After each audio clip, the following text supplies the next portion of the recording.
సోమనాథ్, శివప్ప అప్పు తీసుకునేటప్పుడు నువ్వక్కడ ఉన్నావా?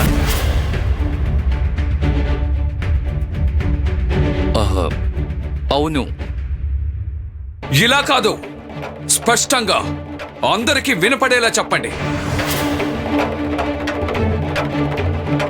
శివప్ప అయ్యగారి దగ్గర అప్పు తీసుకునేటప్పుడు నేనక్కడ ఉన్నాను. మంచిది, ఆ అప్పు ఎంతో చెప్పండి.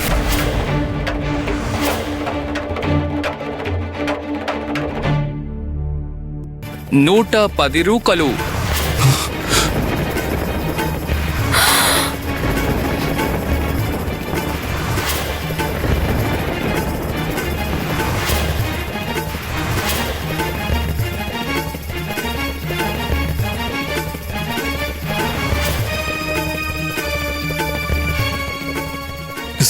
సోమనాథ్, సోమనాథ్, ఎందుకు అబద్ధం ఆడుతున్నావు నువ్వు? ఇంత డబ్బెందుకు తీసుకుంటున్నావని అడిగాను, చెప్పలేదు. అత్తయ్య గారు చూసారా, తిన్నంటి వాసాలు లెక్క పెడుతున్నాడు. అవును, చివరికి పావుకి పాలు పోసినట్టయింది. ఆగు ఆగు ఉమా, వెళ్ళకు. అది కాదు, వద్దు, వెళ్ళకు. సోమనాథ్, నువ్వు అబద్ధం చెప్తున్నావా? అరే, డబ్బిచ్చి కొనేశాడా? శివప్ప నీకు ఎంత ఉపకారం చేశాడో మర్చిపోయావా? తను లేకపోతే నువ్వు చనిపోయి ఉండేవాడివి. అవును. సాక్షిని అన్యాయంగా మీరు భయపెడుతున్నారు. వీడిని మీరు బెదిరించారని స్పష్టంగా తెలుస్తోంది. గడగడ వణికిపోతున్నాడు. రే దిను, మారుతి, మీరిద్దరు నోరు మూసుకుని ఉండండి. పెద్దవాళ్ళు మాట్లాడేటప్పుడు అడ్డుపడితే మీ ఇద్దరిని ఇక్కడి నుంచి తరివేస్తాం. మహాజన్ గారు విన్నారు కదా, శివప్పకు కావాల్సిన మనిషే సాక్ష్యం చెప్పాడు. ఇది కూడా అంగీకరించకపోతే ఎలా?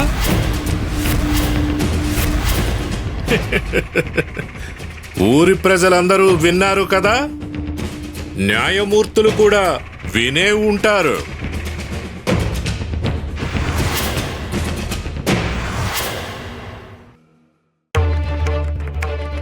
అరే పాండు, ఏం జరిగిందో చెప్పు.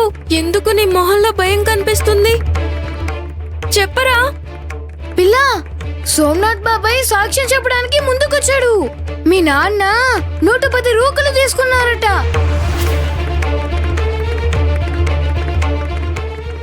లేదు లేదు, నిజంగా నాన్నగారు అంత డబ్బు తీసుకుని ఉంటే ఖచ్చితంగా మాకు చెప్పేవారు. అసలు ఆయన అంత డబ్బు ఎందుకు తీసుకుంటారు? మా నాన్నగారు కలలో కూడా అబద్ధం ఆడరు. ఇందుకు నేను ఒప్పుకోను. నన్ను ఎలాగైనా బయటకు తీసుకురా. నేను నాన్నగారికి తోడుగా ఉండాలి. పాండు, నేను బయటకు రావడానికి ఏదో ఒకటి చెయ్యి. అరే, బయటకి ఎలా వస్తావు నువ్వు? బయట తలుపులకి తాళం వేశారు. నాకు ఇంట్లోకి రావాలనుంది, కానీ నేను లోపలికి వచ్చానని బామ్మకి ఉమామ్మకి తెలిస్తే నన్ను తిడతారు. అదే నిజం, అందుకే రావట్లేదు. నాకు తెలియదు. నువ్వే ఏదో ఒకటి చేయి పాండు. నేను బయటికి రావాలి, బయటికి రావాలి.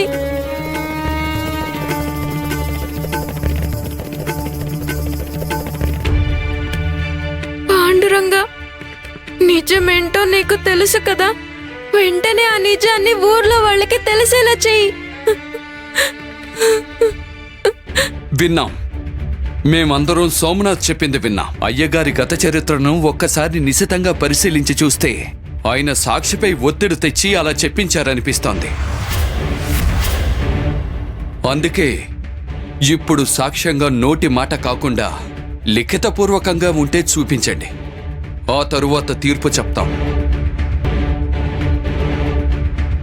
నా దగ్గర ఉంది, చూపిస్తాను. అది నా కష్టార్జితం. మాది చాలా గొప్ప వంశం.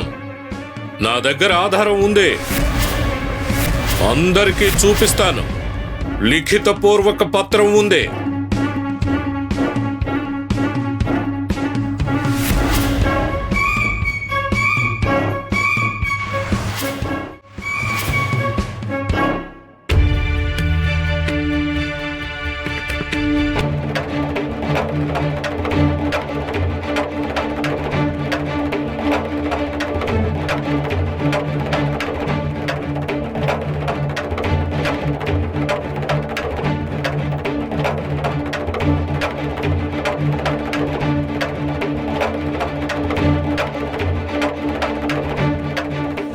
పిల్ల దీన్ని పట్టుకో. ఆ ముడిని కాలి వేలితో పట్టుకొని జాగ్రత్తగా పైకెక్కు, సరేనా? నువ్వు తాడు మీద నడిచావు కదా, నీ వల్ల అవుతుంది. ధైర్యంగా ఎక్కు, ఎక్కు పిల్ల.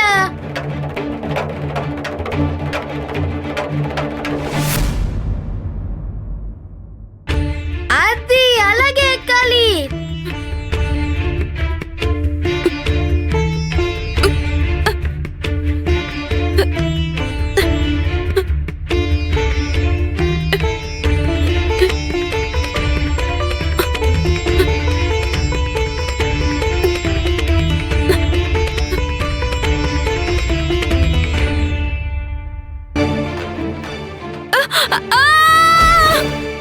పిల్ల ఆ! పాండురంగా, నాకు విపరీతంగా నొప్పి పుడుతుంది పాండురంగా. పిల్ల, నీ అజాగ్రత్త వల్ల నువ్వు పడ్డావు. మధ్యలో ఆయన ఎందుకు పిలుస్తున్నావు? ఆయన నీకు సహాయం చేయడు. నువ్వే ఓపిక తెచ్చుకొని లేవాలి. త్వరగా లే, లే పిల్ల, పైకి లే. బలం తెచ్చుకొని పైకి లే పిల్ల. పిల్ల రా, నీ వల్ల అవుతుంది. మెల్లగా ముడి మీద కాలు పెట్టి పైకెక్కు.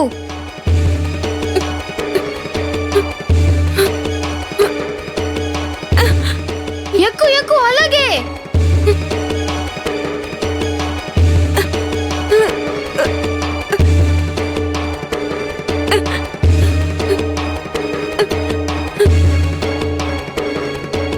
నీ వల్ల అవుతుంది. ఎక్కు ఎక్కు, త్వరగా ఎక్కు.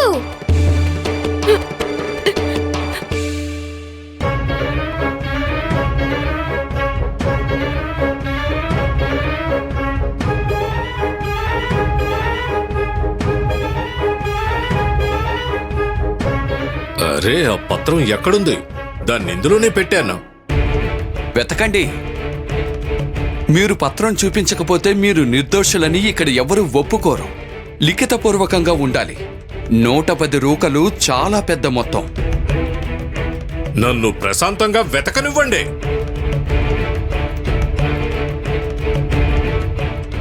ఎంత వెతికినా మీకు ఆ పత్రం దొరకదు. ఎందుకంటే నేను తీసుకున్న అప్పు 10 రూకలే. అంకెల్లోనూ అక్షరాల్లోనూ 10 రూకలని ఉన్న పత్రమే మీకు దొరుకుతుంది.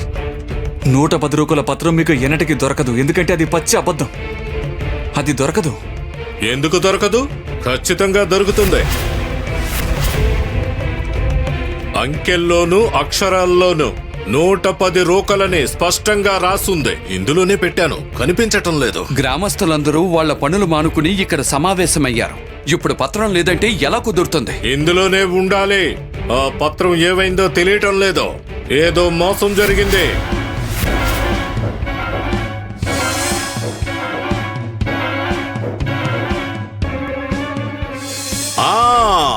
శివప్ప అతని మనుషులు కర్రలతో మా ఇంట్లోకి చొరబడ్డారు. పత్రాన్ని వాళ్లే కాజేసుంటారు. అయ్యో, అదేంటి అయ్య గారు?